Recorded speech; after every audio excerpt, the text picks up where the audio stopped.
Hello, everyone, to another edition of Dissolving the Divide. I'm Leslie Powers. Here we have our beloved founder of Dissolving the Divide, Derek Bartoluccelli. Hey. And a What a time to special be guest, alive. And yeah, I've been right? in a quite a wonderful space of gratitude, reflecting on, the progress we've made and just like the wonderful, wonderful guests that we've had. It's really just touched my soul. And back once again, my friend is the rock and roll Rodney Goodwin, Hey, who is quite the mage, musician, and someone who y'all really need to listen to. So yeah, how is it going and what it do? good. Yeah, doing good, man. I've just been pulled back a lot with content the last few months because I'm going through a lot of restructuring mentally, emotionally, all the way down the line. But one thing this morning when I was driving that hit me really hard in this whole universe of matrix structure, cosmos, the most valued thing is the human consciousness.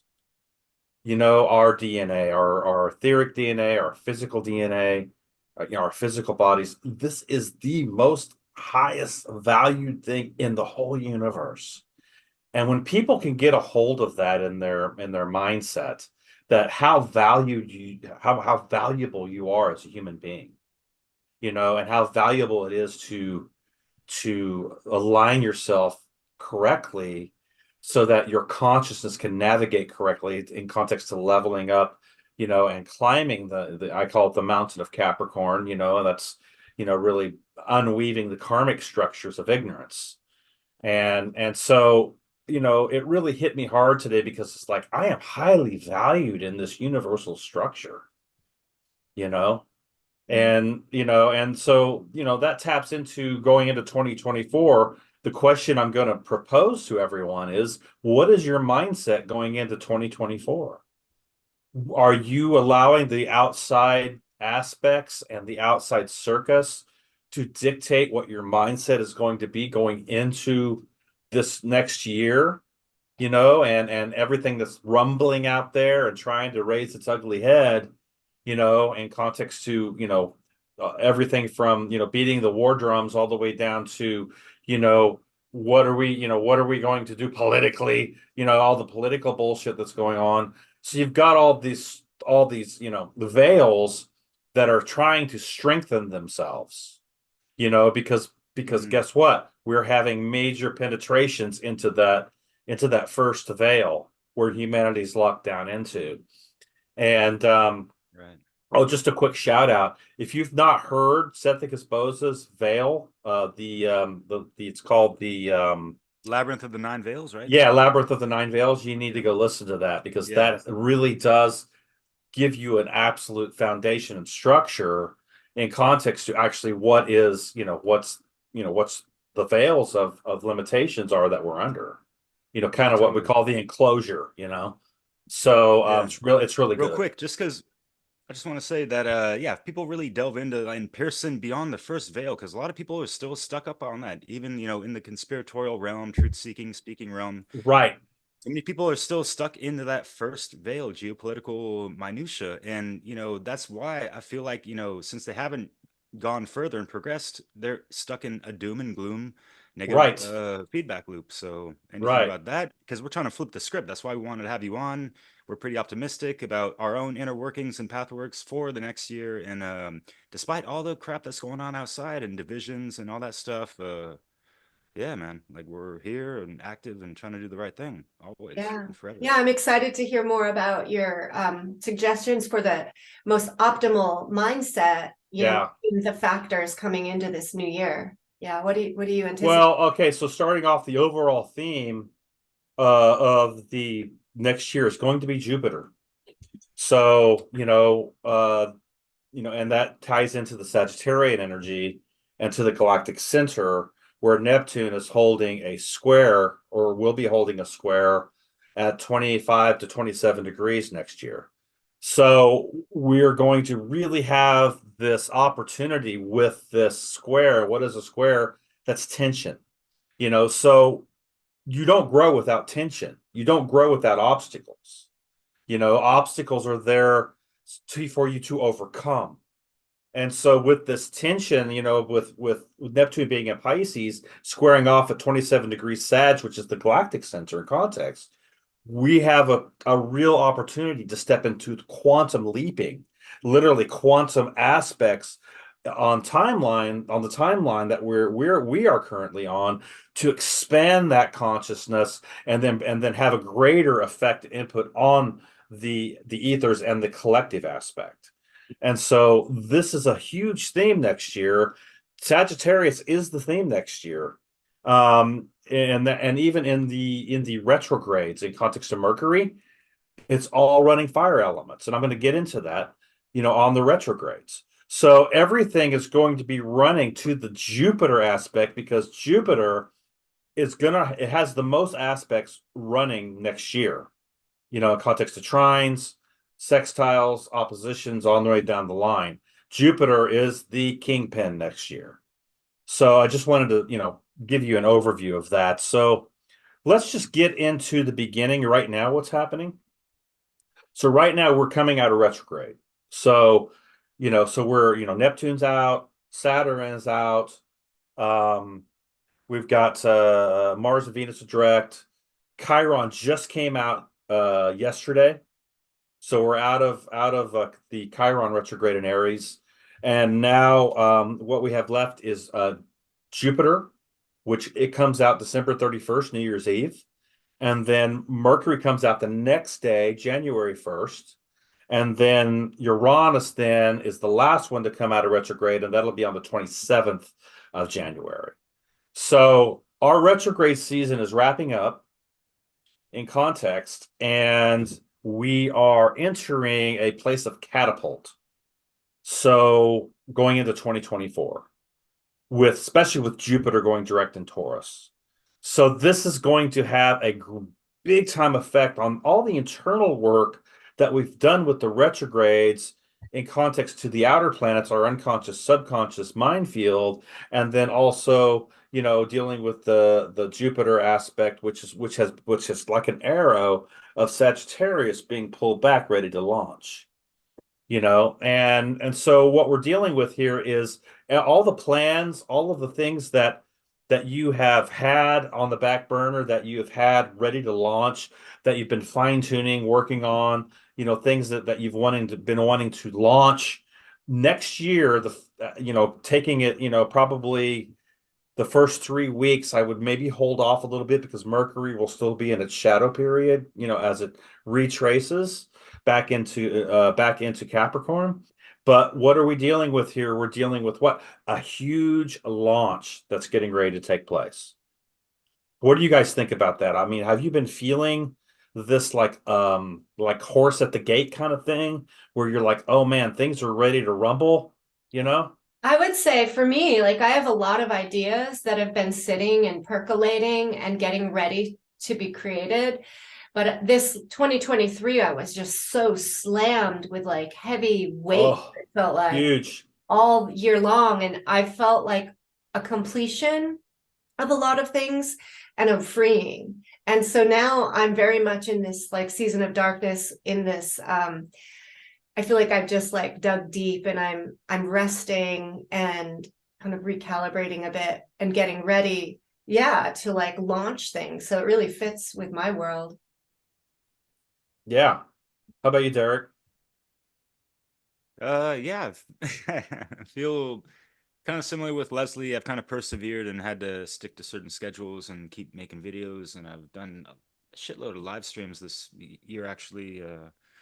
And even caught you on Logan's Wizard Factory a couple times. That was tight, man. Oh yeah, yeah. I know we're getting ready to do another segment here soon. So Yeah, I was hoping, and like, yeah, I've definitely felt this like this energy brewing, and like a lot of ideas coagulating more and more, as yeah, far as what I'm trying to push forward into the next year, and just like having like a real good cultivated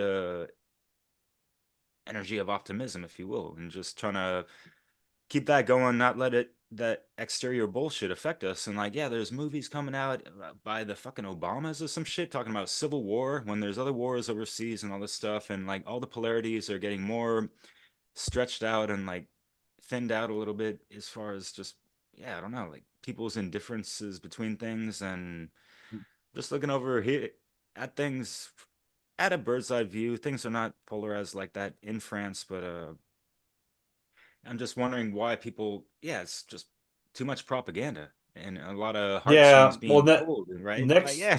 next year is going to be a challenge on the mental plane for people to stay in alignment because of how Mm, fast the year is going to go. It's going to yeah. be a very, very fast year, especially when we get to May. Things are going to really hit.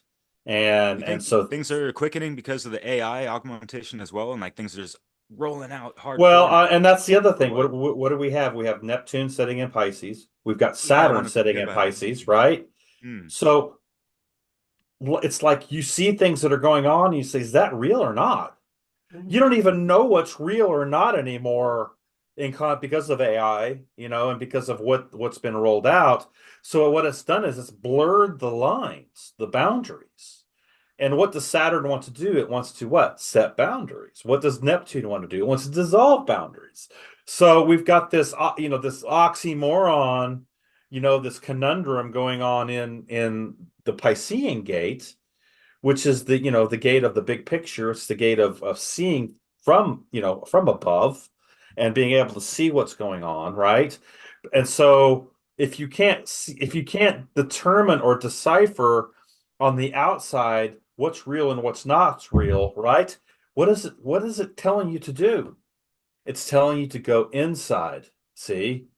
You've got to go more and deeper on the internal aspect of your 12th house, of your Piscean energy, or whatever your Piscean energy is aspecting in context. And then that's what you start to work with in context to drawing the correct boundaries in your life, all the way down from relationships to your own personal internal dialogue, and then running things in accordance or in alignment to cosmic principle and the alchemical principles in your life, and then bringing that all full circle in context to what you're actually putting out into action, and that's your Mars energy. So, what you're actually putting into the reality field, what actions, what are you actually doing with your hands and your feet? The feet represent Pisces. So, this is our challenge next year because things are really going to get fast. Things are going to come at us faster. Information is going to come faster. Everything's going to get ramped up. So there's going to be a lot of having to level up our practices, our spiritual practices in our lives. And this is Jupiter in context to what? To the fire magic that we have to develop next year. Can you share more about what is fire magic? So fire magic would be your Jupiter energy. Okay. So think about what fire represents, or the fire element represents. It's the ultimate transformer. Fire is something that it burns the earth element, because we are coming into the year of the wood dragon next year. Mhm. And wood is something that's burnt with fire. You see what I'm saying? So Yeah. you've got the earth and the fire element working together in context to what? Bringing transformation. And the wood element in context to Chinese astrology represents your tree, your nervous system.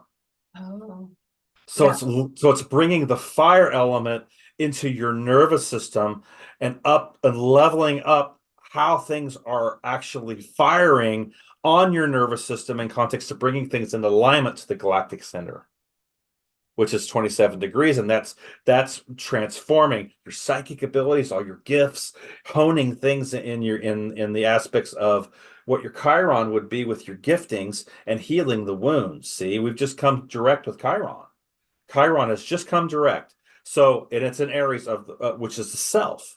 So you have a self, not only evaluation but responsibility to make a better version of who you are by healing those wounds and then elevating your gifts. So this is the Chiron aspect in context. Mhm. I love So that. so fire magic then becomes how you affect the reality field in context to you're tapping into your galactic center or your Jupiter energy running the Sagittarian gate. Yeah. Okay? Which is the highest aspect of the fire. You start with Aries, you go to Leo, then you go to Sagittarius. It just stacks.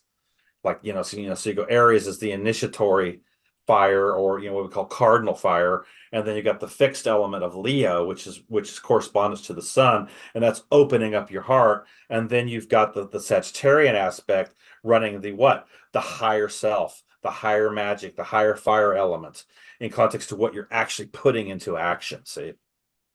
Yeah. Yeah. And that's in alignment with the galactic center, and that's all the quantum aspect, and that's your giftings, your psychic abilities, the gifts that you haven't tapped into yet, or what you need to hone. And then you got to be careful of what you speak, because then the galder, then in context to what seething inside, becomes very powerful. Then once you attain a level of consciousness to that ninth gate, or that Jupiter energy. So really, for us sages, this is going to be a year of powerful year for us. Mm-hmm. Yeah. Yeah, Sagittarius, right? Yeah. Yeah. We shall not sleep through this. Yes. Yes. Wow. Yeah, it sounds like we have a big year. Well, that's just the retrogrades, that we've just come out of.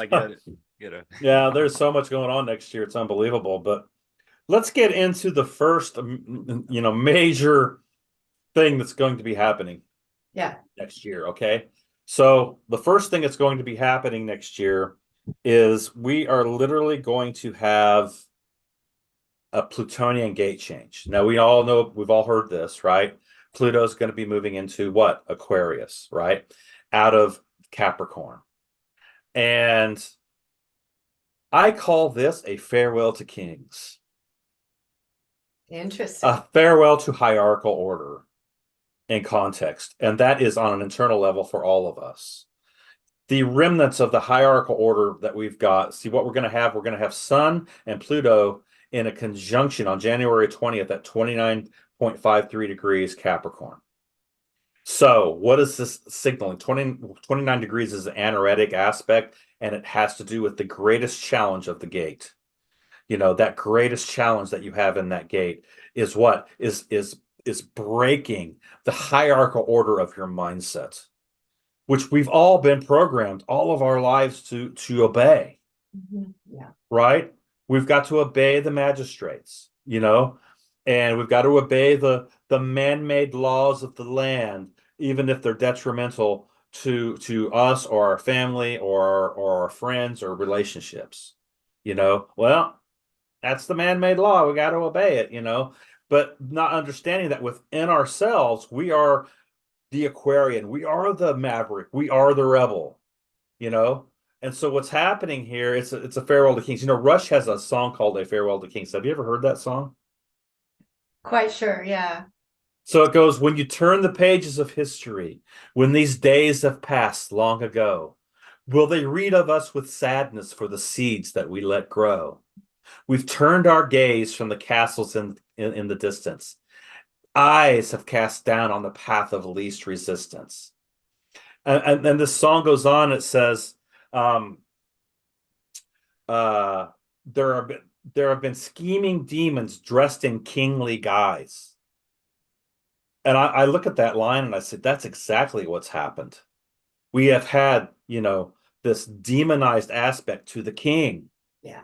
This tyrannical aspect that has happened, and Capricorn, with Pluto and Capricorn, it's been pounding on that now since 2008. See? So, so scheming demons dressed in kingly guise, withered hearts and cruel, tormented eyes.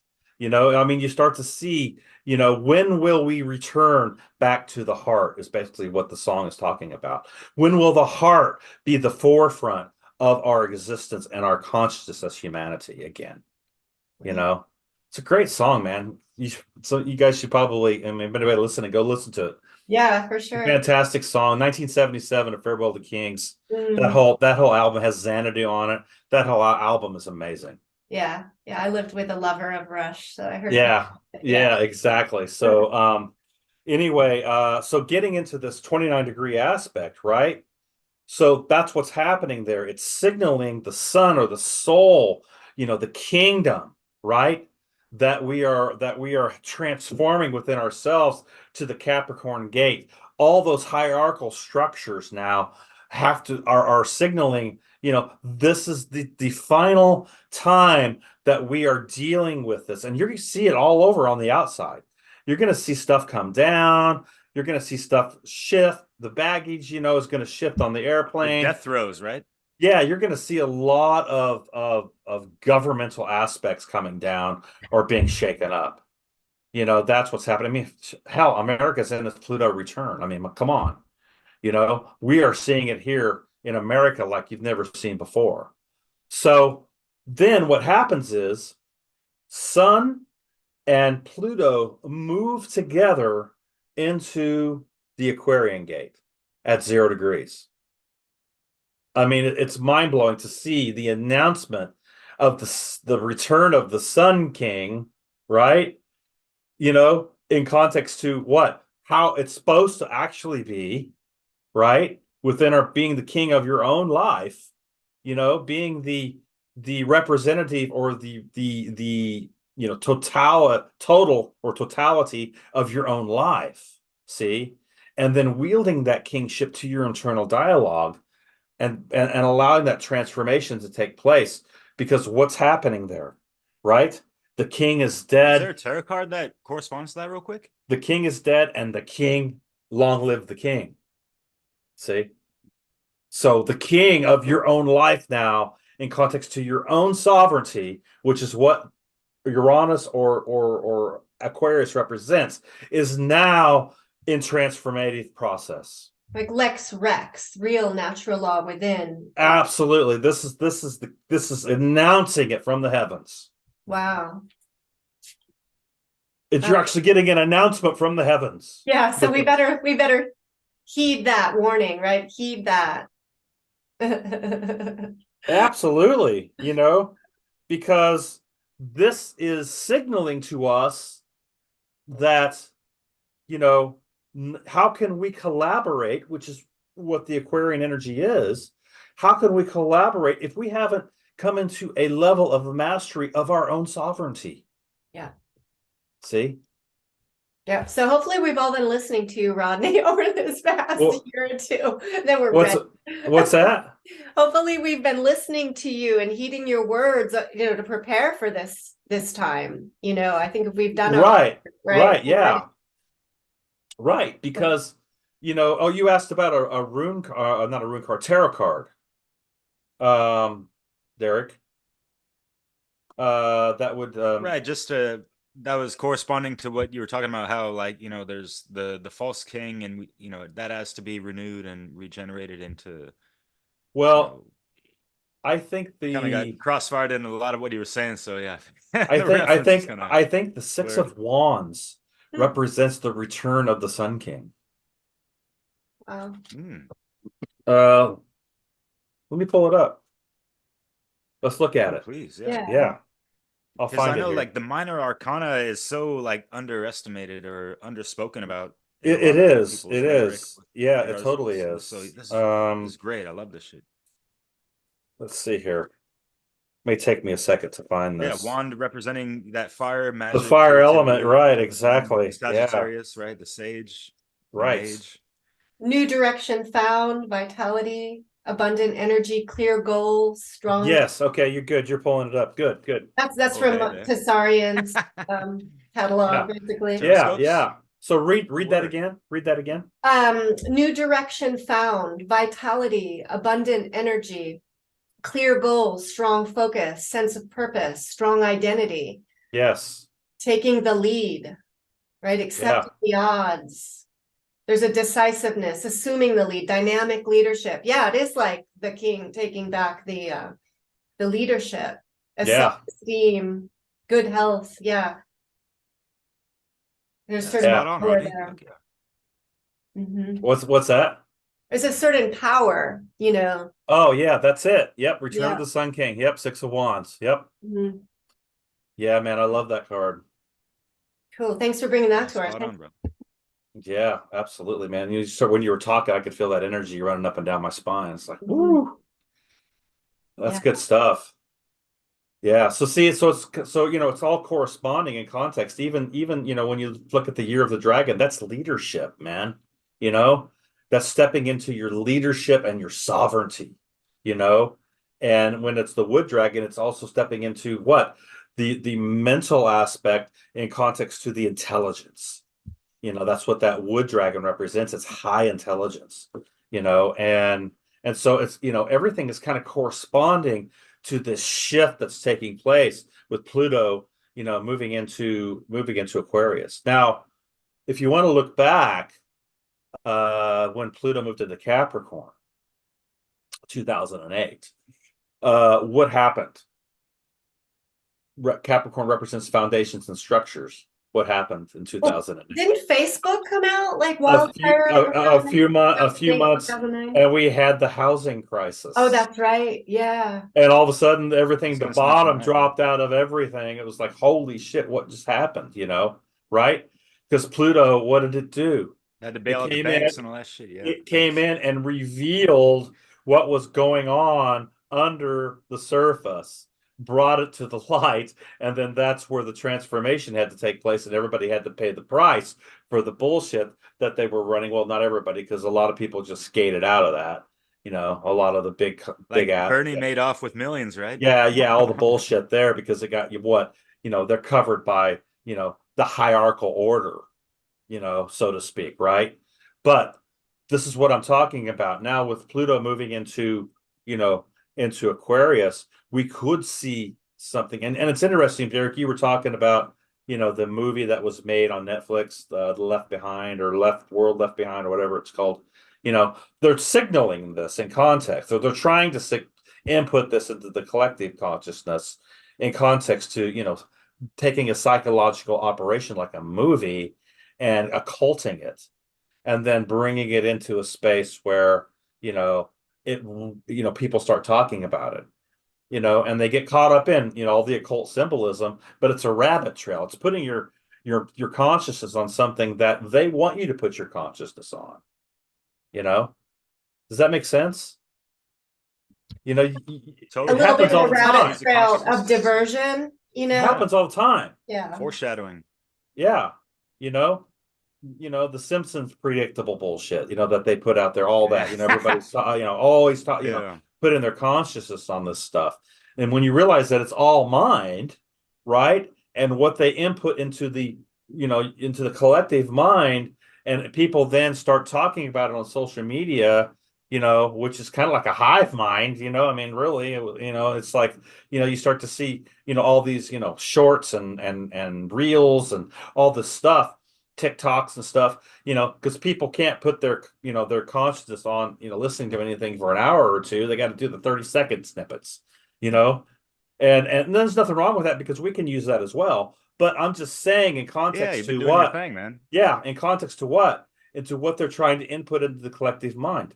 Did you, I mean, I did see the Yeah. movie, and one of the things that I did notice is that, I haven't. Yeah. they had the oil tanker come up on the front, and like it was shipwrecked. You know what it said on the side of it? White lion. Really? Now, if you understand a little bit about what the white lion is, in context to uh the what are the helontic science, you realize that, that is kind of the aspect of our higher, universal matrix aspect, or the highest, so to speak, is the white lion, the winged lion. Mm. And it's interesting because they're saying it's shipwrecked. See, they're trying to send a message on a subconscious level. When I saw that, I was like, holy shit, I can't believe they're putting that out there. See, they know what's going on an esoteric level, so they're way ahead of most people. See, and that's why they throw these things out for those people who maybe are studying the occult, because it gets them on the rabbit trails. I mean, it's just something that I saw. I saw the movie. It's Yeah. ridiculous. The movie was ridiculous Mm. as far as I'm concerned. You know, it just all it did was propagate suspicion and fear the Right. whole time. you Yeah. know, and so, With you know, some occult getting, mockery or whatever mixed in yeah, there. yeah, totally, you know, totally. And so, you know, for people to continue to put out memes and talk about it, you know, they're just being psyop. They don't even know it. So this year coming up, when you're saying the importance of mindset, it sounds like you're saying watch out for like the diversions and the distractions, but to really come to the heart of the matter. Look, what you put in your eye gate and your ear gate matters. Mm-hmm. What you put your, because where your consciousness goes, your energy flows. Yeah. So what are you attaching your energy to in context to your eye gate and your ear gate? See, that is Mm-hmm. basic esoteric knowledge Yeah. that we all have to practice, Yeah. you know, and I'm not saying I'm perfect at it, but I have leveled myself up in context to that by putting myself in a position where, you know, I don't gaze my eyes on things that are going to be attached to matrix systems, Yeah. you know. And if you do, like, you watch a movie like that, you can discern it. And I wanted to watch it because I was like, what the hell's all the hype for? You know? So I watched it, but it don't pull me in. I'm not going to talk about it. I'm not going to put out memes about it. I'm just looking at it in context to what is actually the enemy doing, you Yes. know, in Yeah, context being to the that. observer, right? Yeah, observing it. Right, exactly. Good point, Derek. Observing it. It's a good word. Right. And there's nothing wrong with doing that. I'm just talking about getting pulled into it. Yes. You know, that there's a difference. Totally, man. Yeah. So, Yeah, Rodney, real quick, because can I ask you a question or like, yeah, maybe a sure. quick answer? Because you had a really great uh chat with Tala Linden, respects to her and everything. But you spoke about the fragility of things right now, and yeah, there's this psyoptic onslaught of divide and conquer tactics, controlled opposition, what I like to call projective programming, not just predictive, because they're not predicting if they're in the know, right? Right. Prediction is kind of like a guess in a sense, but Right. yeah, this controlled opposition in the conspiracy porn realm, as I like to call it, because people are watching conspiracy stuff like porn in a sense, unfortunately, Exactly what's and going in the on. midst of the rise of AI. So things like you mentioned, they're, who knows if this image is real or generated or whatever the hell, or even like, Right. voices and stuff and videos now, like, wow, man. So yeah, Yeah, those and things kind of tie that's a into it. really good word for it, projective programming, because to try to predict something, there's too many variables that could take place, right? So, you know, I think that we have come to a point in on the timeline here where we're really starting to see a separation. I can feel that. Do you guys feel that? Do you guys feel like there's this, like, you walk out into the Matrix, like when Neo was, you know, going down the road, and he was driving in the car and he looked over at the Chinese restaurant because I used to eat there. You know, I mean, it's like he realized that that wasn't even real, you know? Yeah. And it's like, you know, you feel this separation take place. You know, it's like when you go out of your house, it's like, oh shit, I'm going right into the Matrix system, right into AI. You know, it's what it feels like almost now. You know, do Yeah. you guys feel that? I mean, I feel that every time I go out the door. It's like, holy Yeah. Yeah, crap. no. It's been building for a while for me, for sure. Yeah. Yeah. So there's this real, you know, separation taking place, you know, that I feel. And so this transit with Pluto moving into Aquarius with the sun is signaling to us as, you know, as mages and sages and, you know, esoteric workers and, you know, those who are holding, you know, higher frequency for us to what? We are going to level up. That we're taking the next step of evolution in our consciousness. This is it. This is happening next year. You Mhm. know, we are not going to be left behind. We're not going to be able to stay where we're at if we don't. We're going to be fucking miserable if Mhm. we try to stay where we're at. Yeah. Literally. I mean, that's what's going to happen. You know, and if you've made a choice to forge on, you know, to continue to climb the mountain, if you've made that choice within your mind and your heart, then let me tell you, this next year is going to be filled with absolute magical abilities, luck, giftings, power manifestations, being able to tap into high levels of luck in context with Jupiter, running the game next year, astrologically. Man, this is what we've been waiting for. This is what we've done in context to all of this work that we've done. Because what we have coming in April 8th is a total eclipse for the United States. Oh, wow. Solar eclipse, and it's in Aries. Huh. Tell us more about that. Is that the So one happening right above Texas, by the way? I was going to get into that. So check it Okay, out. yeah, we talked to Bootsy. He's going there. Yeah. So check it Bootsy out. Green. So check it out. Right. This is Yeah. culminating with the 2017 eclipse, August 21st, 2017 eclipse, right? Which started in the northwest That's my and birthday, moved yo. through Texas, right? Okay. So it culminated. So we had that path, right? So we're looking at something and we're going, wow, I felt like that eclipse really launched me into my path work. And then not long after that, I initiated with Black Earth Productions and Blue Flame Healing Arts right after that in October. And that's when it was on for me. It really I just like catapulted. All right. So this eclipse is as far as I'm concerned, is showing us how far we have come from the 2017 eclipse to now running this energy that on April 8th, that's going to be running from the what? It's going to be running from the northeast to the southwest. And it's going to form an X over Texas. In the middle of Texas. In the heart of Texas. Huh. X marks the spot. which is right around Austin, the capital of Texas. See? So we could literally see some major events take place, coming up, not on the eclipse, but coming up after that with Texas. I mean, who knows? Who knows what we could see there in context, but there could be some major events taking place there. I don't know exactly what they would be. I can't tell you that. But it could be a plethora of things. But this eclipse is on an esoteric level is giving us a glimpse into our path work and where like showing us this framework or these boundaries or framework of all of the shadow work and transmutation and transformation that we have made since that August 2017 eclipse, where we got our actual timeline in context to bringing things back into alignment. Wow. Yeah, that's pretty amazing when I think back of how much has changed in my life since that time, and a tremendous amount of growth. Yeah. Oh yeah.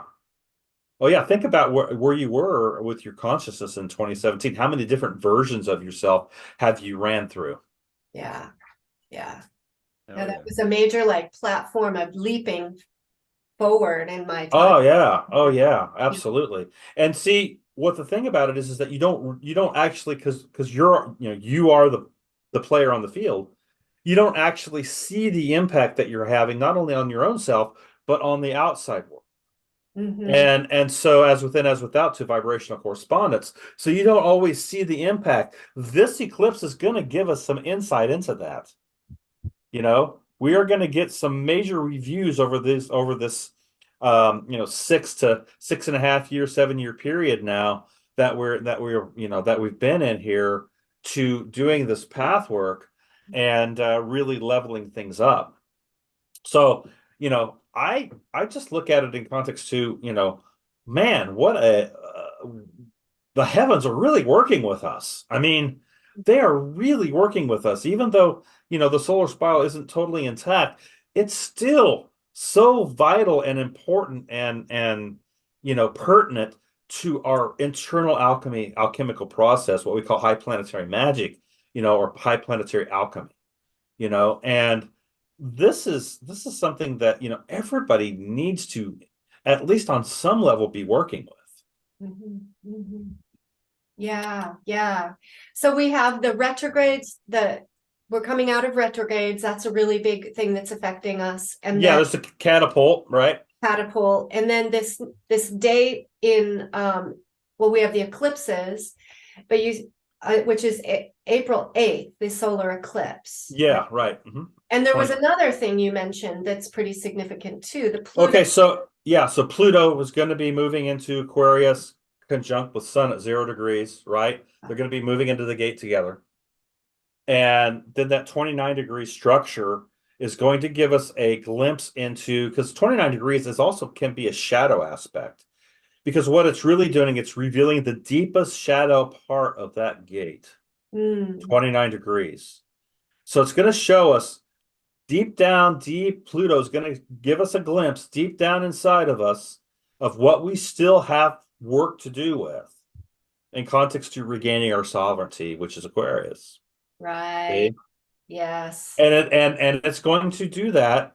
It's going to retrograde in September of 2024. It's going to pull back one more time into Capricorn at 29 degrees and give us one more look at the at the end of the year. And then on November 19th, 2024, it moves back into the Aquarian gate, and then we're on for 20 years. Oh, wow. Yeah. Wow. So that's going to be a 20-year transit into the Aquarian gate for Pluto. So we're going to get one more shot at the 29 degrees. But this is a big one because it's going to really, the sun is going to shine into the Plutonian energy in your life, the underworld, and it's going to show you what you're still linked up with in context to your foundations and structures and your consciousness, and what's still there in context to hierarchical order, king, tyrannical, narcissistic aspects that you're still dealing with. And we all have them, and we all are still dealing with them. No one has arrived here, and so, we have to put ourselves on the hot seat in context. Yeah. And faced with our struggles around how much we still are connected, I guess, right? With the power. Right, because you can't not look at it now. Yeah. You can't be in denial anymore if you're going to be doing this path work. Yeah. You can't be willful ignorance either. Yeah. Because well, technically you can, but not without, sufferable consequences. Well, that's your karmic aspect that's going to be revealed in context. Right? Yeah, man. Yeah. Like, I don't know who'd want to do that, but yeah. Yeah, well, so, people are still in self-sabotage. They're still in, denial of their tyrannical aspect of their consciousness. They're still not looking at it. I mean, look at the state of the world. I mean, it's under a narcissistic, tyrannical mindset, and that's what's running in the context of the programs and the first veil. But look, I want to tell you, your protection as a mage, as a sage, is your higher frequency. Right. It is your higher frequency that is your protection. It is your connection to truth. That is your protection. See? I had something weird. It's really strange. I mean, it's so stupid, but yet it's not, I'm sitting there and I do like a little like DoorDash every so often, just part-time here and there. And I'm hoping next year I don't have to do that. But this year I did it part-time, and so I'm on my last dash. It's late at night. I'm tired, and I go into this barbecue place, and I'm sitting there, and the order's not ready, so I'm sitting there waiting. And there's this tip jar that's sitting next to the register, and it's full of money. I mean, packed to the brim, over the top. And this voice comes to me and says, "Hey, why don't you just take that tip jar? Nobody will know that you took it. Nobody will know. I mean, you're getting your last dash. You just grab it and go. You take the chip jar. Nobody's up here. They're all cleaning in the back. There's nobody in the restaurant. You could just take that. There's probably a couple $100 in there, dude. You could take that and just, nobody'd even know." Now, that wasn't me. Right. That's not I wouldn't ever do that. I mean, you could put, if it's not my energy and I didn't create it, I'm not taking it. Yeah. Or unless it's gifted, I'm not taking it. See? And so why would that even be an issue? Why? Because it's a small amount. See, it's a small amount of money. Nobody will miss that type of thing, So I was tested. Yeah. Right? Yeah. Yeah, I mean, we all have our various tests See, you see and what I'm saying? techniques, Yeah, right? And that those right. messages, those things that'll we can face that, oh, I have this in me, a little string of this. Exactly. Yeah. Exactly. Yeah, there's still that Mhm. trickster energy Yeah. sitting there that's still trying to pull you into the lower frequencies. Yeah. Where is it still keyed into? Right, right. Really good point. Really Yeah, important aspect. It's like a guide to introspect, to find the roots of that consciousness and exactly. pull those roots or dissolve that trauma pathway. Yeah. Exactly. And Mm. that's how things work in context, see? Mm-hmm. Because when you aren't aware, you don't have that awareness that's been Yeah. cultivated, Yeah. right? I mean, you could just go with that. Mm-hmm. See what Mm-hmm. I'm saying? And not even think about the consequence. Yeah. It's very much being the witness Unconscious to your own actions. Yeah. mind, and then looking and asking, who am I? And is that me? And Right, right, right. Because I was like, I'm thinking to myself, wait, I had to shake my head. Wait a second. I said, that's not my voice. Mhm, That's not who I am, you mhm. know? But the carrot got thrown out in context to the test, see? Yeah. This is Saturnian energy. This is what people don't understand about Saturn. That's a good It will example. test you. Yeah. And instead of being like filled with shame or guilt or pounding, laying on another layer of, kind of negative consciousness, it's about like, oh, that's shining a flashlight into an unhealed part of me. You're right. Yeah. Right. And that you should be grateful for. Yeah. You Yeah. flip that, see? I was actually grateful for the test Yeah. because I'm like going, it's just a small thing, but not really. Right. Because even when you're faithful in the little things, you're going to be faithful in the big things. It Yes. could have been $1 million Yeah. and I wouldn't have done it. It doesn't matter. Yeah.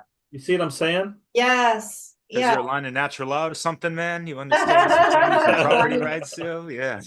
That's cool. Yeah, Karmic law and shit, yo. It's a great thing. exactly. And so that's, Get with so it. that's the awareness that we're creating, and cultivating in our own lives. Yeah. That's going to be leveled up, coming into next year. We're going to take the next step in evolution in context to this. See, Yeah. so that this Plutonian transit's huge. It's huge. Mhm. This is something that is a generational transit. That we're looking at here. So, Yeah. uh, And an opportunity, you said, to heal like intergenerational woundings and blood codes, perhaps. right, because that is in context to the Aquarian energy and your higher aspect. Um, and that takes me to our next transit because that's exactly what our next transit's all about. See, we're syncing up here. This is good. So our next transit is going to be the North Node conjunct Chiron, Okay. okay, in Aries.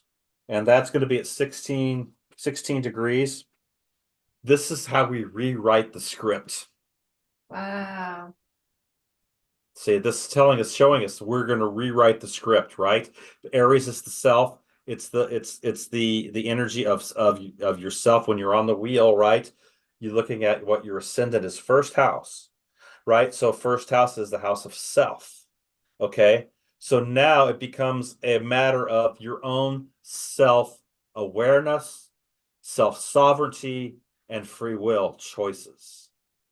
Mhm. So the North Node helps us to rewrite the script from the South Node, which is where the healing needs to take place, which is in Libra. See, now what's Libra represent? Balance, harmony, partnerships, and relationships. Mhm. See, so it's all of understanding, okay, the karmic cycles of the South Node. That's what we're talking about here, which are generational wounds and generational aspects to the blood codes. And this is what we're transmuting in context to our bloodline. So the South Node is connected to generational wounds. I didn't know that. Yes. Okay. So isn't that interesting? Yes, it is. This is how we're going to break the cycles Yes. and the stagnation and the karmic patterns, and this gets into the norms, reweaving the web of weird. See, Yes. not Yes. only in our individual life, but then having an impact on the collective. So it's a huge opportunity. That's what it's signaling. Yes, it's Yeah. signaling the energies are coming in to reweave the script, Wow. to break the karmic loops and patterns that we've been on, and it's going to help. And then this actual 29 degrees of Pluto and Sun in Cap is going to show us what those are. Mhm. Mhm. See, if you're working with this energy, and then with the conjunction, that's going to happen. Oh, when is that?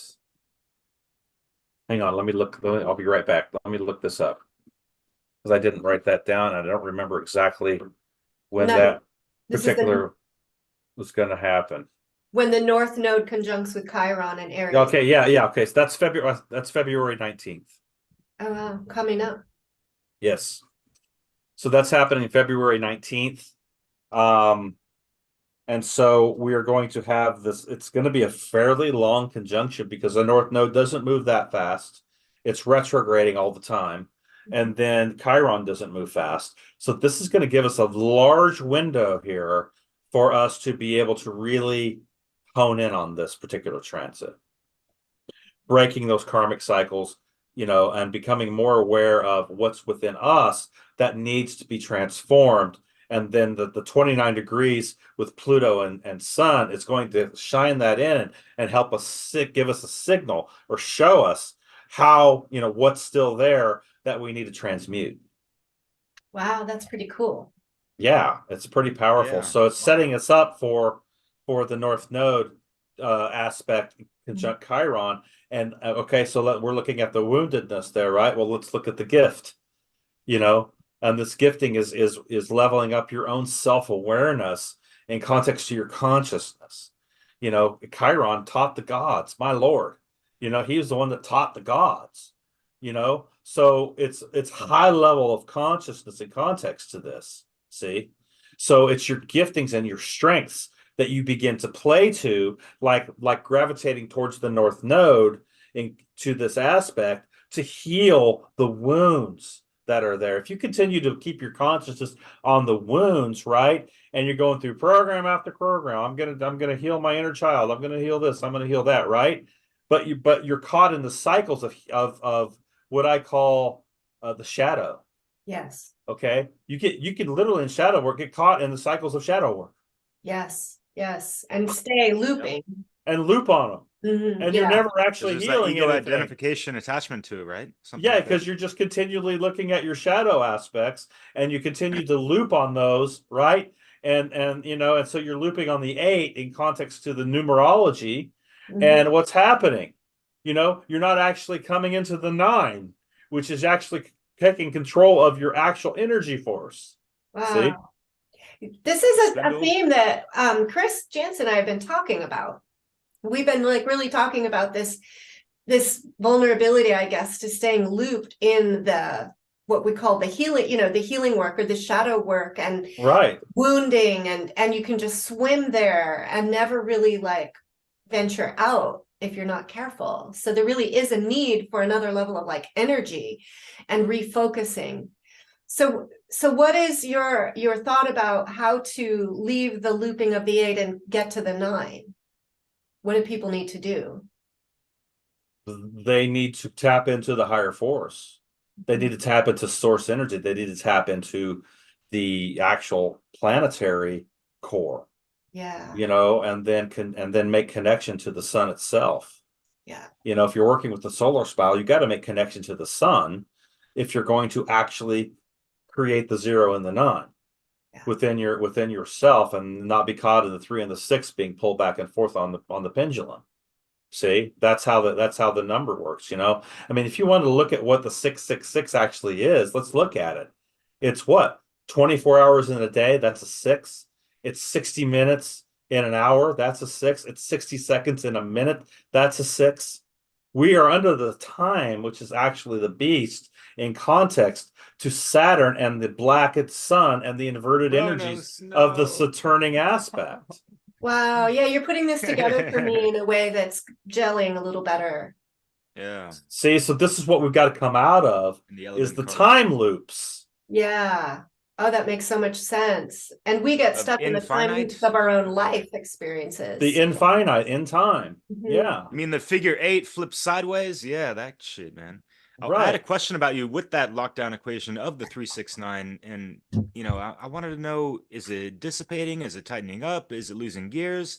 And also, how does that correlate with Nikola Tesla's research and inventions? And I'm sure you've heard his, quotes, and he's been quoted to, say 369 or use it in his mathematic equations, whatever. And I'm interested also if you studied the, chelantic science with the Cathara grid and how there's on one side of that, tree of life, there's the 369 lined up vertically like that. Have you noticed that as well? I haven't really studied much on Nikola Tesla, other than Okay. just, I have a book over there I need to read about his life. A friend of mine gave it to me, which I need to dive into. But as far as the equation of the 369, right? Without the zero, you're still going to be caught in the loop because the nine is being held by the dark magi. See? Okay. They're the ones holding the nine in context right now in the reality field, right? Okay. So if you can't find your zero, which is everything, the I am, right, within yourself, you will always be back and forth on the pendulum string controlled by the dark magi on the nine. So the And zero. that creates what? That creates a diamond Huh. Hmm. So in this. context to the 0, 9, the 3, and 6. If you're looking at it in context to what? The world access points. Okay. So when you're looking at the diamond, what is the diamond? That's Ingwaz. That's the portal. See? That's the portal to the cosmos. That's the portal to the higher consciousness and breaking out of the Tesseract, which is locked down in the 6. Hmm. See? So when we realize that's what's going on, when we look at the 6th gate, what is the 6th gate? It's Virgo, the health gate.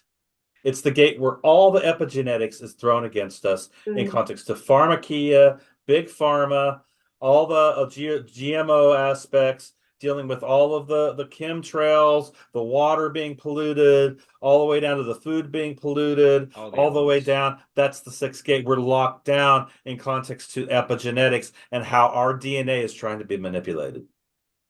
So we're up against this energy that wants to keep us down, and we need to transmute that through connecting to the cosmos, to God, to higher consciousness, to and do the healing work. Right. And that's why you need your dragon. Yeah. See? 'Tis the year. Yes. And then Because if you aren't mounting your dragon, yeah, if you aren't in control of your ego, yeah. right, and it's running the show, right, and it's speaking to you like they say in the movie Revival, it's your best friend, Mhm. right?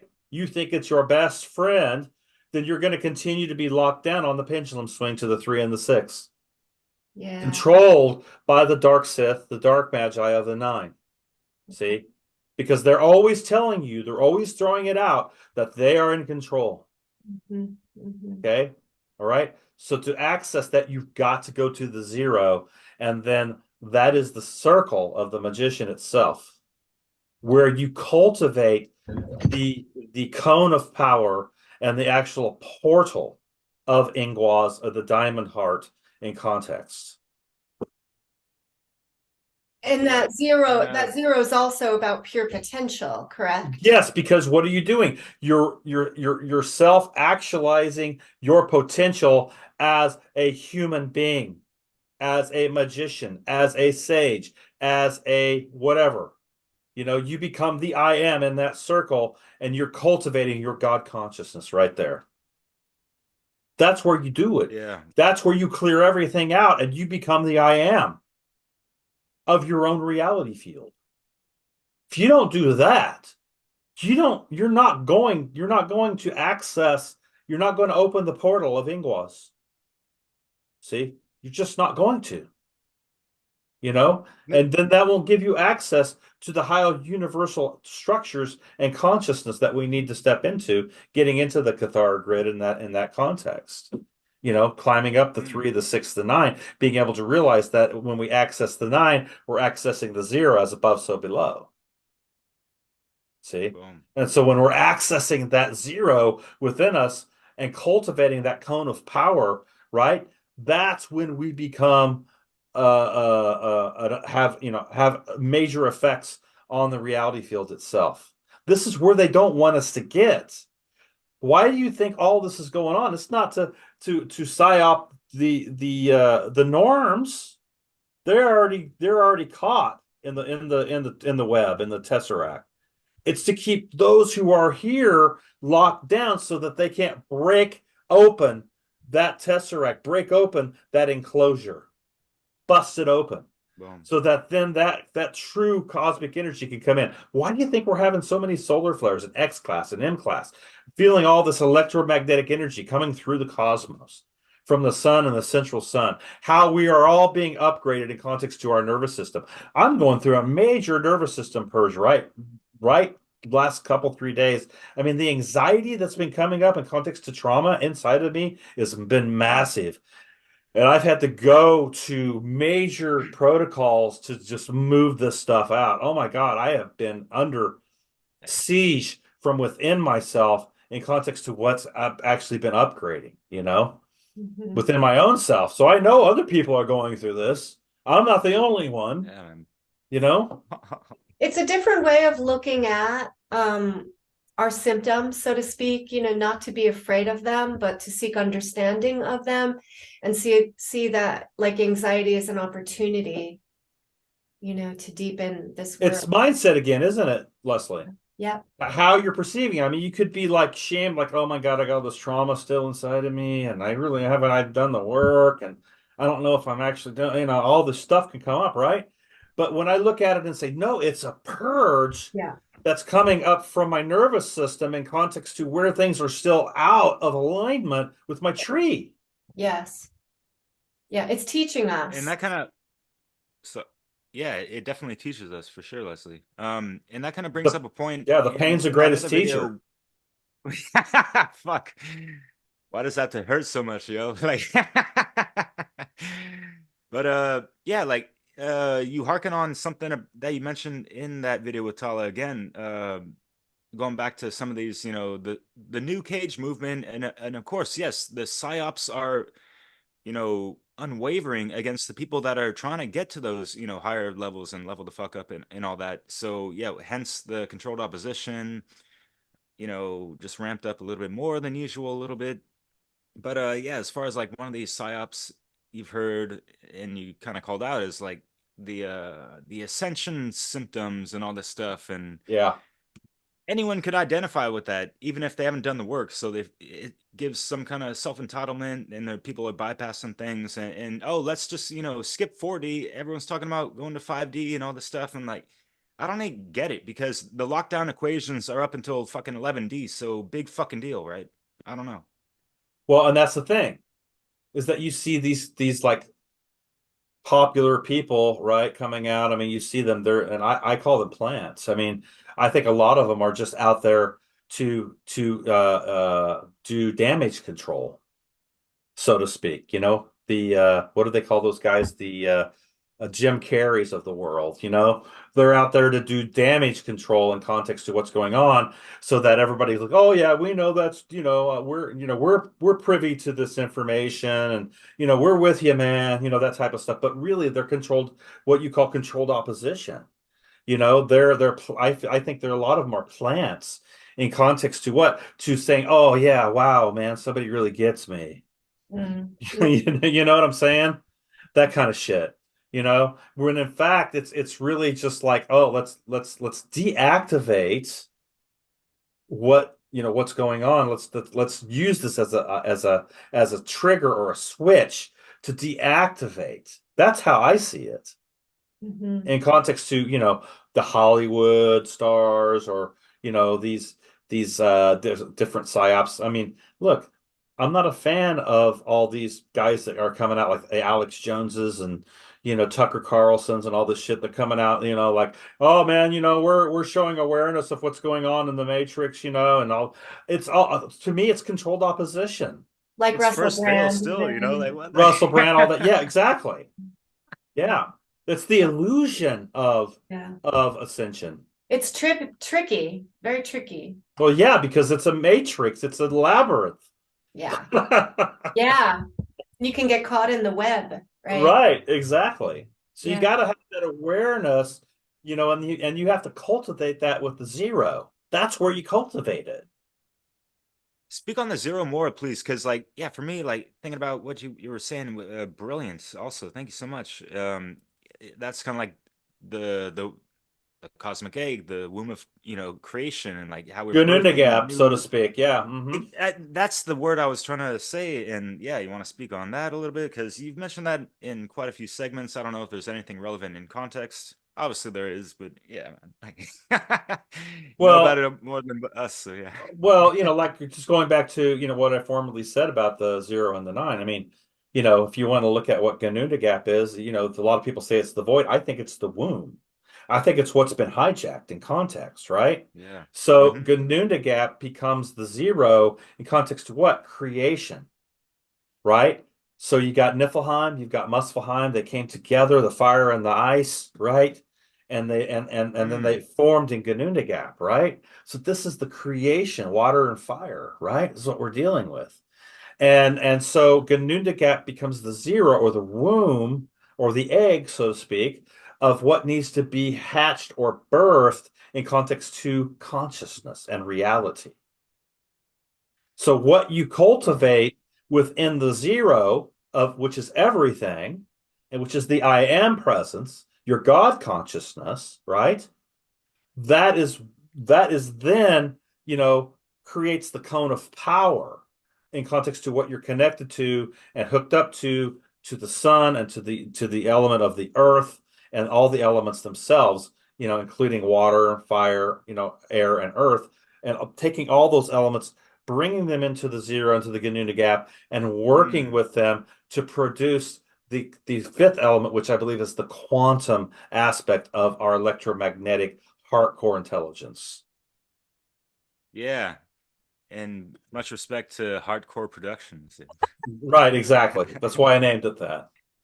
So then expand on the nine as well. What is that? That was Because wonderful that's what you said, man. I love that shit. Yeah. Yeah, so yeah. the nine is actually the energy force, because the nine is what is the eternal aspect, which has been locked down in the eight of the infinite, as far as I'm concerned. Mhm. See?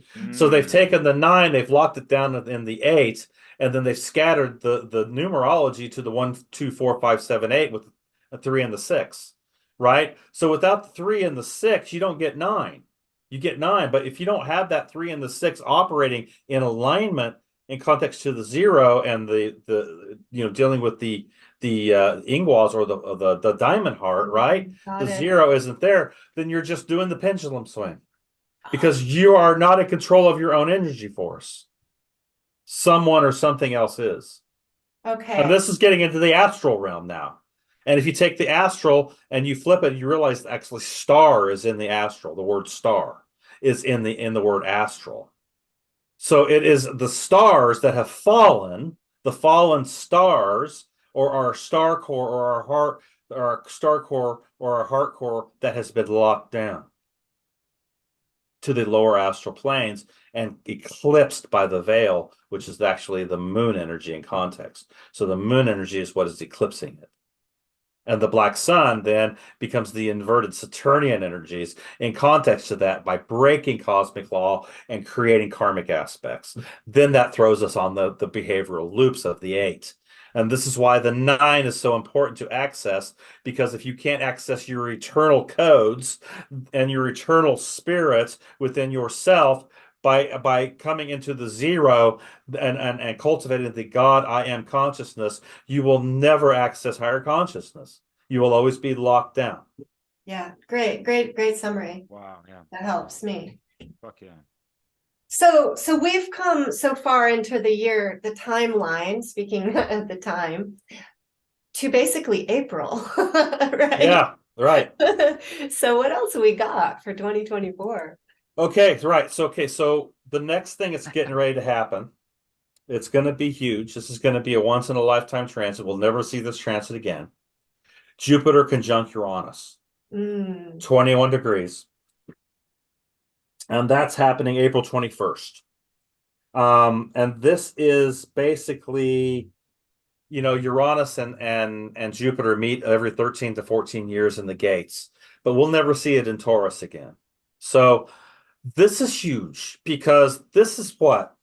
This is taking the expansion, the growth, the absolute luck, the power, the benevolence of Jupiter, and bringing it into the progress, the awakening, the rebel, the unpredictability, the maverick, the sovereignty, the collaboration of Uranus.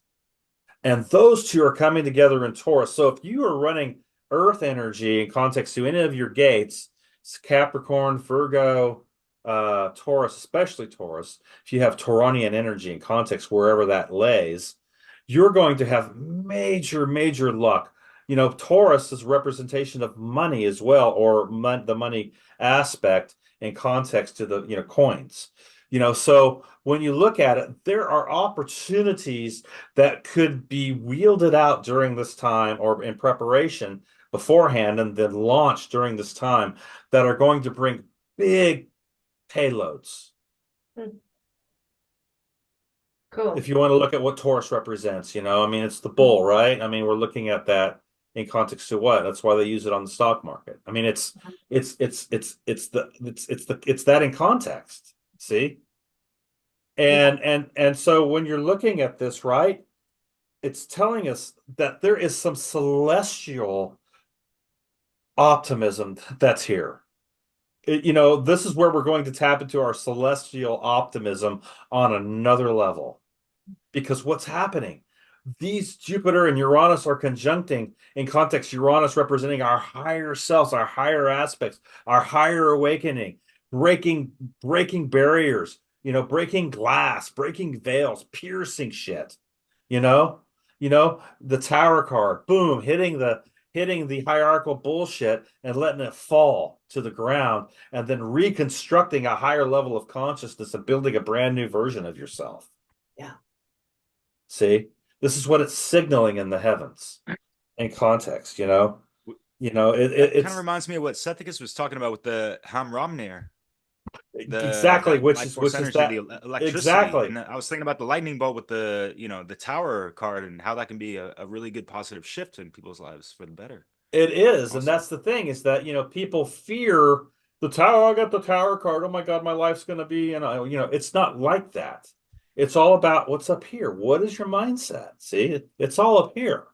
See, so how are you looking at the aspect that's taking place, right? So Jupiter's coming in and saying, hey, man, you have an opportunity here to level up your Superman abilities, your Thor abilities, your Jupiter aspect here. See?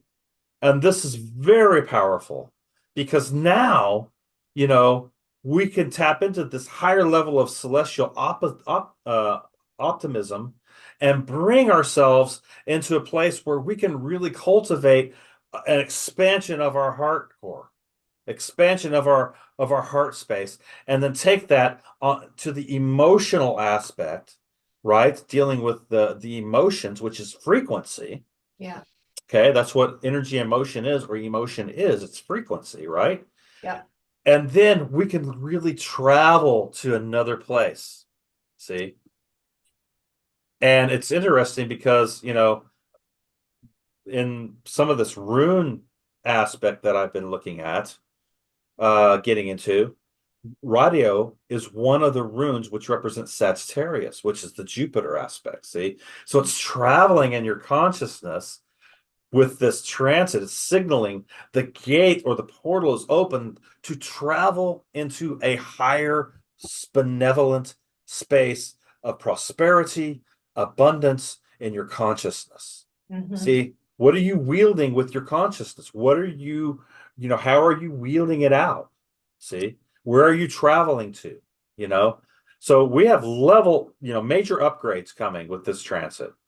This transit's going to last a little while. Jupiter doesn't move that fast either. Right. It's a year through the gates usually. And when you look at Uranus a 7-year transit to the gates. So these aspects are going to be in play for a while. See, when we're looking at the time frame.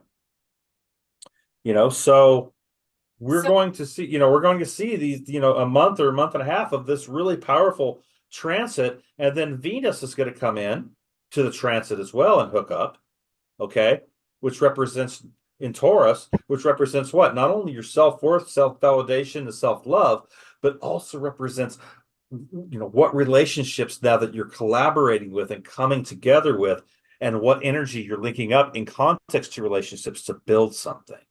Because what is your Uranus? What is Aquarius? It's what? It's the great humanitarian right. as well. Yeah. Right. And then the ride ho rune is right order, right? It's the ride, the symbol of the path of the sun. Yes, and it's the travel. So Yeah. it's traveling your consciousness, right? You're traveling, and it also is understanding that it is correspondence is Sagittarius, see? Yeah. And following So our highest destiny in life. right, and it's union and reunion. Yeah.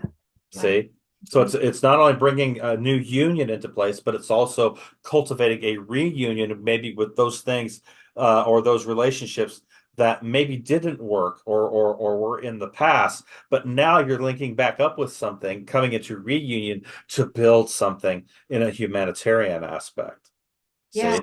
Yeah, it all works together in terms of the clearing and the healing and the Yes, releasing and the boundaries and the collaboration and the right path and truth, purpose. exactly, and also radio also is the what did I write down here? Uh the balancing of oppositions. Yeah. Yeah. So that's another aspect of radio. Yeah. Yeah. I'm looking at Michael Denny, one of Michael Denny's books on the runes, and he talks about Radho signifying following the intended path of spiritual law, righteous, Yes, right? Brings us to our spiritual destinations in life. yes, The rune of the soul, following our dharma, our orlog. yes, Yeah. exactly. And that's bringing ourselves into understanding or cultivating our North Star or North Node. Yeah. On Yeah, being and in our own internal path or on our own templating in context to our own, astrological profile. yeah, powerful. Yeah. Yeah, I like how you've So interconnected these the astrology and the runes, and we have the tarot kind of, and they're all connecting. they all have aspects that are woven Yeah. within themselves, and so that weaving then becomes very powerful to bring the gnosis, which is knowing who you are, and then being able to cultivate that, in a, on levels as you're traveling, right? As you're traveling, Yeah. so you're able to cultivate that, and you got to be careful because there's a lot of psyops out there that could pull you into the foxholes, pull you into the ditches. There's a lot of people on the side of the road dead because they haven't continued on the path. They've allowed psyops to pull them into certain things. I mean, we see what's being tapped here with this Israel bullshit that's going on, with the Christian programming, the whole Abrahamic construct that's trying to be wielded out here to divide and conquer and breathe things and separate things. We see that that's what's going on. We're not novices here. We are, we're seeing what's going on, but this is what they wheeled out in context. And they don't care how many people they kill. They don't care how many children suffer. They don't give a shit. Yes. See, this is how evil this shit is. Yeah. If people don't realize how the evil and the evil shit that's going on this planet, you got your head in the goddamn sand if you can't see this shit. Yeah. You know? Yeah. I mean, it's crimes against the human race itself, Against life. against life itself. Yeah. They don't give a shit. Yeah. The purpose, the goal is our goal of whatever we want to do, on this planet is more important than anything else. Fuck the individual, fuck your sovereign rights, fuck you. We're going to do it anyway. Yeah. That's their attitude. Yeah. That was the big wake up for me, was just realizing the intentionality of the evil. And when you realize that, it's like, oh no, we can't stand by and let the evil forces create our future. No. I mean, the cosmic hammer is going to fall.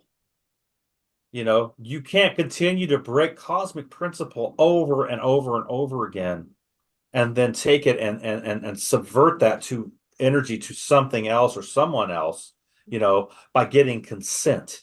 See? And once we stop giving consent to this shit as a collective, the hammer will fall. That is the challenge for us. Yeah. Is teaching people not to give consent to this shit. See? Really, that's what it comes down to. You're giving your consent to it. So as long as collectively we're doing that, right? We're consenting to the evil itself. Yeah. Yeah. And that's where we face our dilemmas and our strings, and what we may need to give up and release.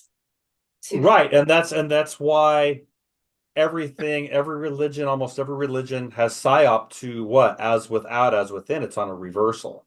See? This is why they've done that, because they've thrown vibrational correspondence on an opposition. Yeah. So we look outside to wield our internal dialogue. Yeah. Yeah. Well said. Yeah. So that's what they've done. That's why, you look at Christianity, it's been, totally psyoped in context to the sky god and the Jesus construct and, giving away your power to something outside of yourself to save yourself. Right.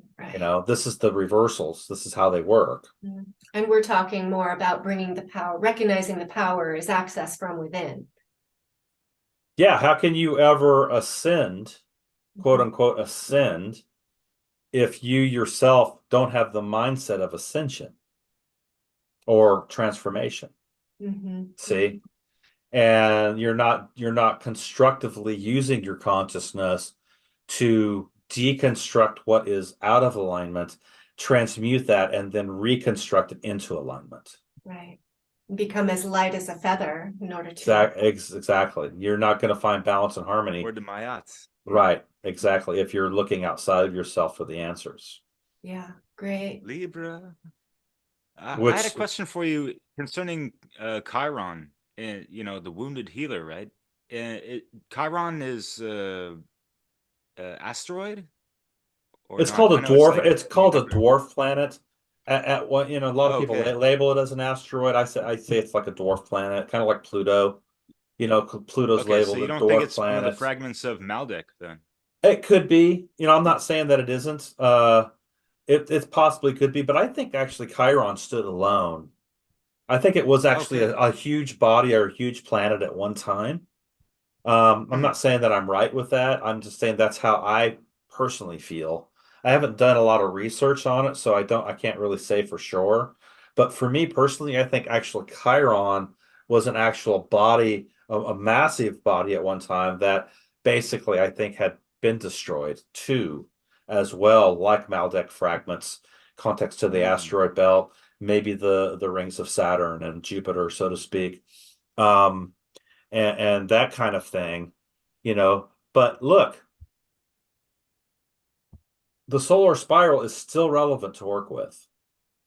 Even though all the parts and Totally. pieces aren't all there, it's still relevant to work with because it is planetary consciousness and it's some of the most purest consciousness that you can work with in context. Because, Saturn's not going to give you what you want. It's not going to be moved by your opinion. It Right. doesn't care. Yeah. See? Right. So Like just natural like law, we just gotta learn exactly, about it, it right? doesn't care. Truth is truth. It's not, it doesn't care if you hate it or not. Right. Yeah. So Speaking anyway, of solar spiral, what's does this that? represent the three Oh spirals of yeah. creation? Yeah, The Triskel, that's or definitely does. Yes. I think that is the symbol of the three spirals. Yeah. What is that? okay, cool. It's in a region in France. Oh, It's wow. a lighter, but Oh, it's a lighter. Oh, okay, cool. See, they use yeah, these occult symbols, man, on all kinds of stuff, man. Then you don't even know it. yeah, it's one of the regional symbols. They have it on flags and everything. Yeah, for sure. And Oh, wow. it's like it's got some super ancient druidic vibes over there. I've lived there for over a year. Yeah, it's really cool. Yeah, So yeah. that's getting into the Cathars down in that area for Mm. sure. Mm, Yeah, yeah. I think a lot of us have that type of have a portion of that bloodline of the Yeah. Cathars. Yeah. mm. I know I do. I know That's why we're so cathartic, man. Shit. I know, right? So the But next, Karnak is in that region as well. You're familiar with that? what is it? Karnak, where there's like kilometers of slabs of monoliths that Oh, kind of are on the ley I'm not lines. familiar. I'm not familiar with that.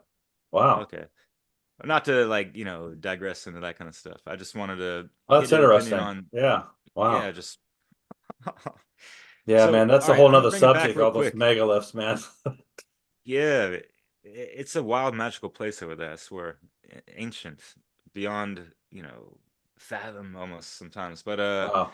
yeah, I really like what you guys had to say about like going into the intergenerational healing and that kind of stuff, and you know, following your work for over a year, just as long as I've known you, and like, oh man, this guy's a real astrologer that's tapping into the true occult sciences of everything, and I love it.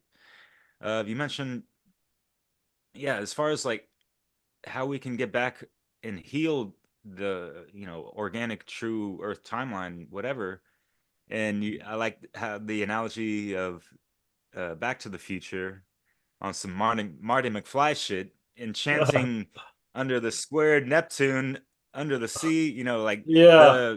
the play on those words, and how you broke that down in context. That's really cool. And like, does that apply and is relevant towards 2024? What we're talking about, kind of, and yeah, I Well, threw a lot at you, man. Sorry, yeah, man. I I always do think, that.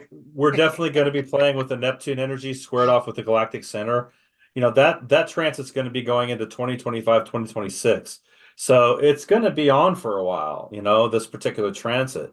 So, um, we're really tapping into what is an illusion and what is actually real. See, with that. And leveling up our giftings in context to what's real, what we're really gifted with. I mean, how many people really know what their gifts are, Mm. what their abilities are? We haven't even seen it. They call that junk DNA, you don't need that shit.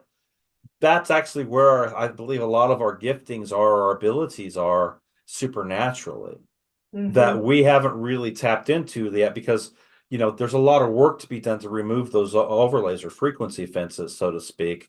And so Mm. there's a lot of work to do, alchemical work to do to throw that into the athanor and burn the shit out of it, to the programming.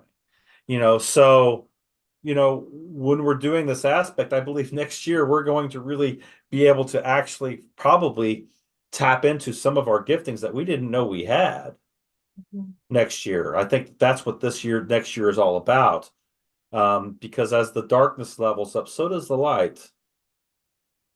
You know, it's going to come to, it's going to come, you know, there, you know, it's not just going to be, oh God, the world's going to hell in a handbasket. It's just sliding into the abyss. It's going to be, no, the fucking mages are rising up. The dragon lines are rising up and the sun kings are returning. Awesome. See, the Yeah. mindset do you have? Yeah. Yeah. And what going What are back to you that wielding? poem, yeah.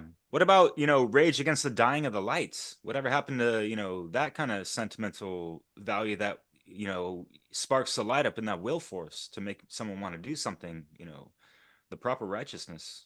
Yeah. And Exactly. also, yeah, it's like Exactly. I was gonna say, like, all right, so we're in the phase of the rise of AI, but We're also the in the mages want phase to of the flip the rise. script. We're also in the phase of the Activated rise individual. That's what I say. of the organic technology too, Mhm. Boom. That's what yeah. Activated individual. The which is true what AI. Uranus and Taurus is all about.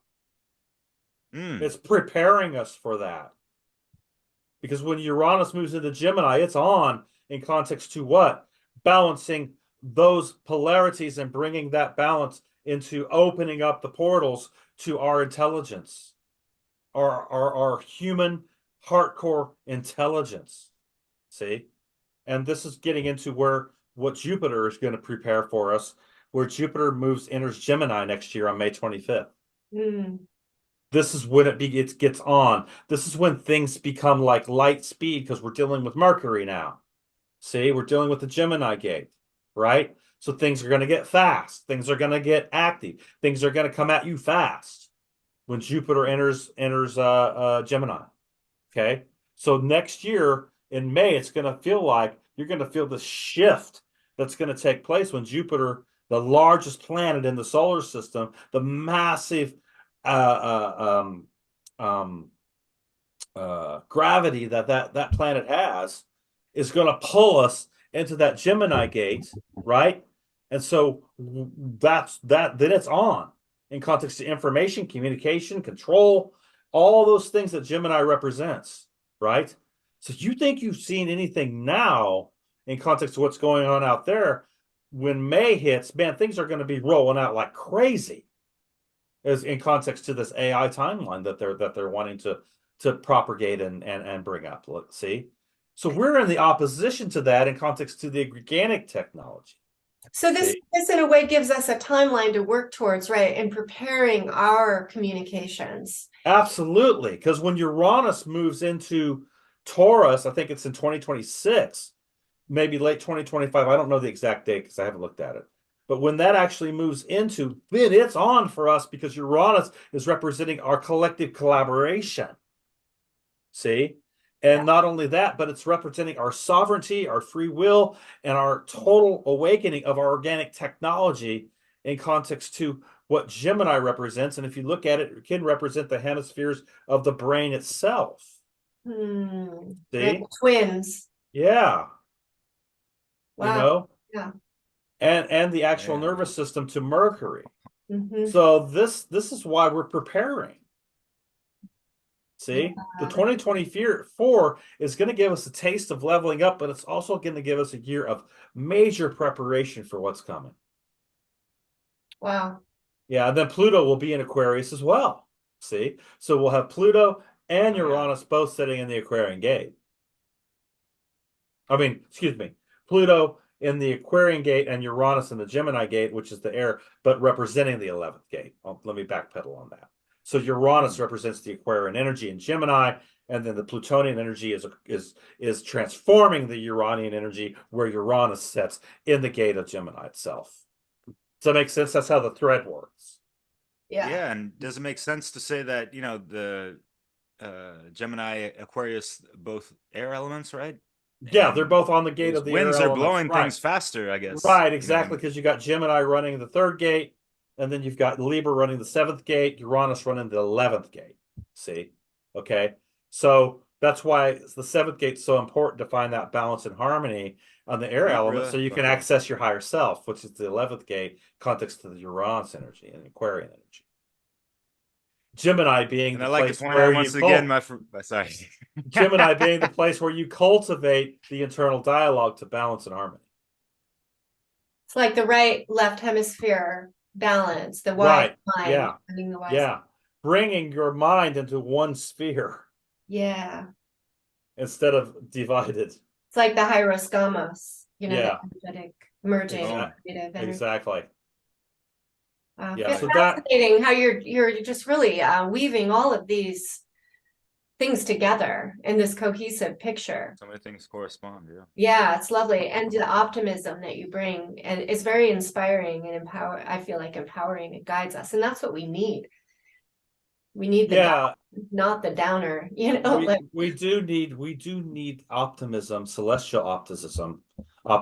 I term that word celestial optimism. yeah, Because without that, how are we going to cultivate courage? right. If you don't have hope, how do you cultivate courage? Yeah. Really, think Yeah. about it. No, you're right.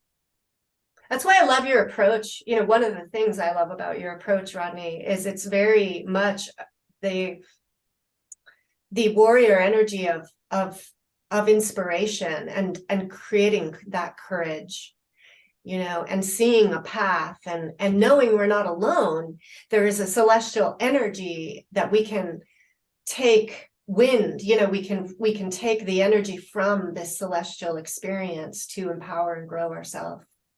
That's the one thing, loneliness is a real problem in the world.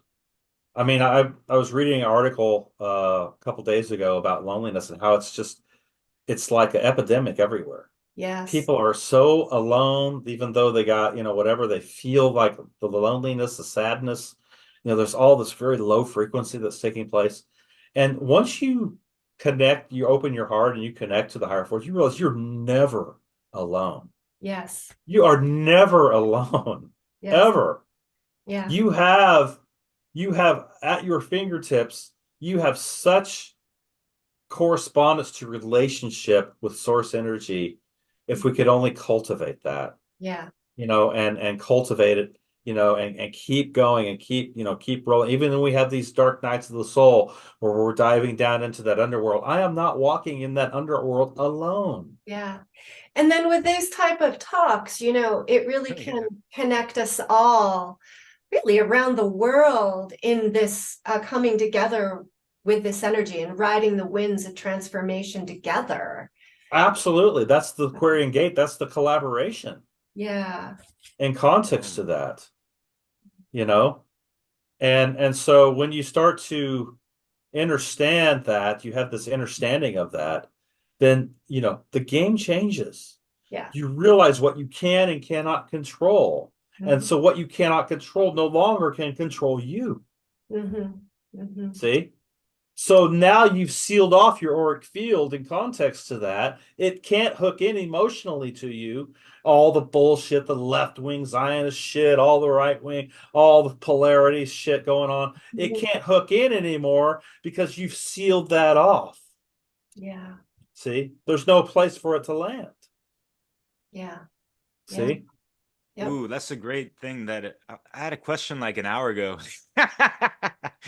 Talking about, the vast waters of Neptune and everything and Scorpio and how Scorpio wants to put boundaries and like, yeah, so, we are vessels that contain, 2/3 water, just like in correspondence to the earth and this and that, and how the moon has certain effects on that. It's interesting to keep that in mind.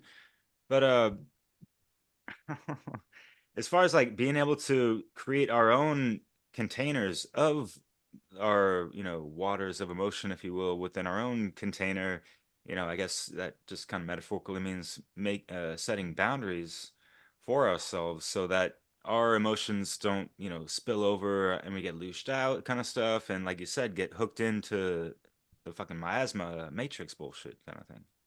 Do you have any Yeah, yeah. tips or anything If your cup has a crack in it, right? Context to alignment and what's actually truth. If your cup has a crack, you're going to in the leak. tarot? Yeah. Yeah, right. But if you have your cup, which is your emotional aspect, right? And you have it and it's full, your frequency is full. You're running on full frequency. Your cup is full, right? The overflow becomes the next drop of power an emotion and frequency that is in alignment, which begins to overflow that cup onto the collective. This is where the power manifestations take place. It's the Greek word, there's two words for this. It's the Greek word plerao, which means filled to capacity. And then the Greek word pletho, which means filled to overflowing. That means your vessel is filled to overflowing now. Mhm. So you are literally Man. not leaking anymore. Your auric field is sealed off. Okay. You're not able to be hooked into on the astral plane any longer. And then your cup then becomes a metaphor of what? Of the power manifestations when things begin to synchronize and take place outside of your reality field. You start to have manifestation. Mhm. So then you become aware of Being that the cause point. manifestation in context to what? Being the cause point of your own reality field. Right. That's how the tarot works. Beautiful, man. And So what we fill our cup with is of utmost importance. absolutely. Yeah. And if you look at it in context, right? What is the sacred water? Mhm. Your Mhm. pineal gland has the sacred water. It is the portal in context to Huh. the crystals in your pineal gland and the water that vibrates at whatever level that you are operating on. This is why they like to be able to put things out in context to epigenetics to seal off your pineal gland, to calcify it. Right. And so The again, it's the fluoridated shit you source. sort of hated. That is Horus. That is Horus. Yeah. So that is also our connection to the all that is, to spiritual energy. And so if that's closed off, then we're closed off from truth and spiritual reality, Right, exactly. So you can have your pineal gland open, but if your first eye, your heart core intelligence hasn't been ignited, you're going to get pulled into the psyops. You're going to see it, and you're going to get pulled in.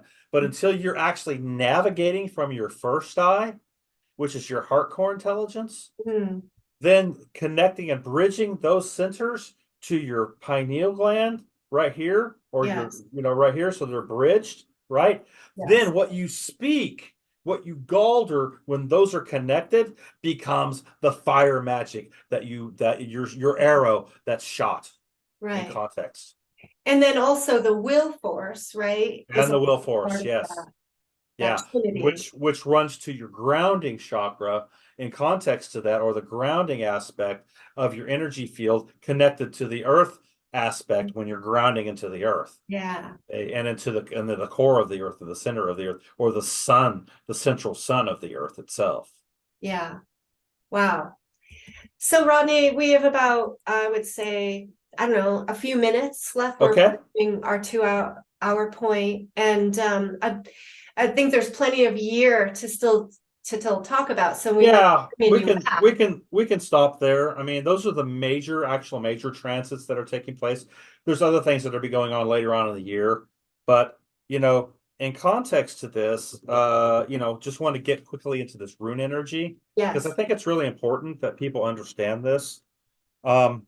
So I think the major rune correspondence this year is going to be Manas, which its correspondence is Jupiter. So that is the symbol of humanity. Yeah. So when we're looking at that, what are we doing in our lives, not only to better our own lives, but better the world around us?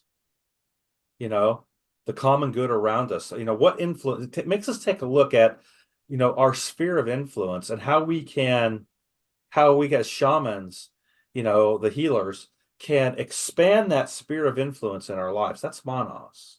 Yeah. How are we, develop a strategy to expand the influence of your reach for the common good or the betterment of mankind itself? How are we going to do that? Yeah. Take a look at all the different avenues that can be done, not just social media, not just these podcasts, but there's also other things that can do that. I'll give you an example. I had a friend of mine, and he had cancer, And I made him some RSO oil, Rick Simpson oil, 2 Mhm. batches, sent it to him. And within 90 days, he is cancer free. Wow. All right. Well, the story gets worse. So the doctors, the cult of the medics, told him that the cancer was going to come back eventually, and that he needed a preventive operation to cut out his peritoneal, his appendix, part of his colon, and a couple other things so that this stuff wouldn't come back, so it'd have no place to land. They literally put fear into this man that he, a fear of death. So he had the operation.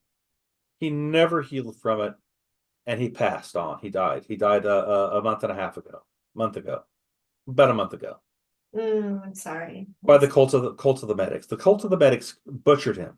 Yeah. Yeah, totally. Man. So I know his wife. I know him. They're friends of mine. She was devastated. She has absolute hate for the medical system and for the doctors now. I mean, she's like, I'm going after him, man. I don't care what it takes. I'm going after their ass. And I don't blame her. She should, because of what took place there. So she basically, she says, I can't do this. I can't do this memorial service. I can't do any of this. I don't want to do it. None of the family wanted to do it or that could afford to do it. So you know what I stepped up and I totally did the whole, I mean, from all of the logistics, everything of this of my friend's funeral service, his thing. I'm not patting myself on the back. I'm telling you how you can be an influence in a community. Right. Yes. So I got the place. I mean, everything absolutely synchronized all the way down to I didn't pay anything for the facility. The guy who had the facility was there. He was setting up tables, setting up the chafing dishes, moving stuff, setting up chairs for me, everything. I mean, and literally like everything came together so synchronized. I really didn't do that much, but just initiate the processes. Right? Yeah. But listen to this. I got a chance to speak in front of about 60 to 80 people about natural law and Awesome. about how we make transitions and transition into our higher consciousness. Right? I'm doing shamanic work here. It's Yeah. death work, right? Scorpion work, right? But I'm able to take that, and I took that opportunity. I seized it. It cost me a little money, but so the fuck what? Yeah. Yeah. See? I Cool. seized the opportunity to have an impact on people's lives at that moment. Yeah. See? This is the type of work and opportunities we have to look for that present themselves to us and not bypass the fact, oh, they're just fuck the world. Shit. Yes. See, Yeah. with that attitude, Yeah. you're going to be just by yourself doing what you're doing. You've got to be able to cultivate opportunities to input a collective aspect into the consciousness of people's lives. If you're not doing that and you're only using 1 or 2 avenues to do that, you've got to expand your mindset with that. And you've got to be able to have the awareness to see the opportunities that are presenting themselves by the universe itself, by the higher force. Yeah. Good. Very good point, Rodney. You Yeah. know? Working that generative principle, working your magic too. I love Yeah. that That's shit, what man. it It's a is. It's great magic. tribute, a great gesture. And Look, yeah, man. I made the choice to do it. I set it in motion with thought.